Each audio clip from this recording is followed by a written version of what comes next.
President Obama weighing in now on the scandal rocking a VA hospital in Phoenix, Arizona, where shocking claims suggest 40 vets died while waiting for medical care, and that there was a fake waiting list that made it appear those sick veterans were getting treatment when they really weren't.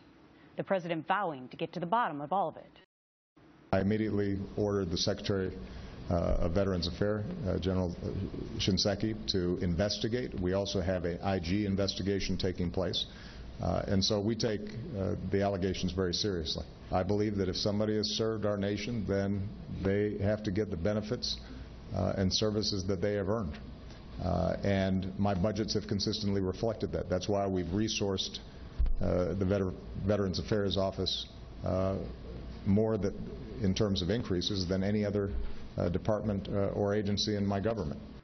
Joining me now, retired Gunnery Sergeant Jessie Jane Duff with Concerned Veterans for America. Great to see you, Jessie. You know, thank you. I'm listening very closely to what the president said there, and at the last part of his statement where he said, look, we've given more money to the VA. That's true. I think it's the second largest budget in the federal government after the DOD. But is money really the answer to these outrageous claims that we're hearing about that veterans are dying? That's a typical answer from the president. I've slapped more money on the problem. That's not the solution. They have over $160 billion budget, and they have 300,000 employees. Where's the president been for the past year? We've had 5 related deaths down, unrelated deaths to mismanagement down at Dorn Medical Facility, Legionnaire's disease, making 700 veterans sick in Ohio's medical facilities. And what about Los Angeles, where they deleted records in their backlogs for appointments? This is a systemic problem with the VA, and for the president to come back and say, oh, I'm addressing this by slapping more money on it and this is important. What about a criminal investigation by Department of Justice? Well, especially when we're talking about as many as 40 veterans who have died just in Phoenix. It makes you wonder how pervasive this problem is, as you've just alluded to. But let me ask you this. What about the fact that lawmakers have something in front of them? The Department of Veteran Affairs Management Accountability Act. What would that do, and why do you believe lawmakers should all sign it?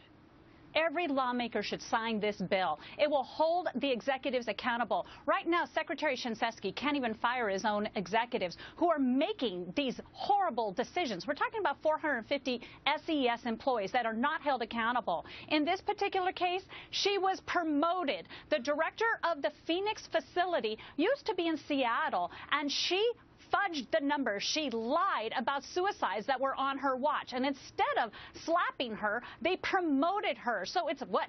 Instead of moving them out, they move them up.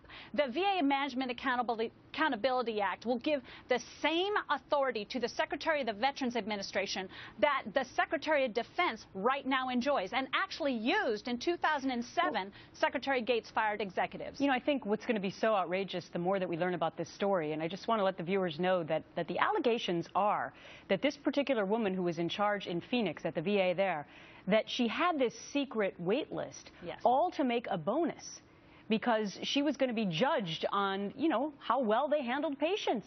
And so they put them on this secret waiting list, and she did it all for $9,000 apparently. Yes. And you say...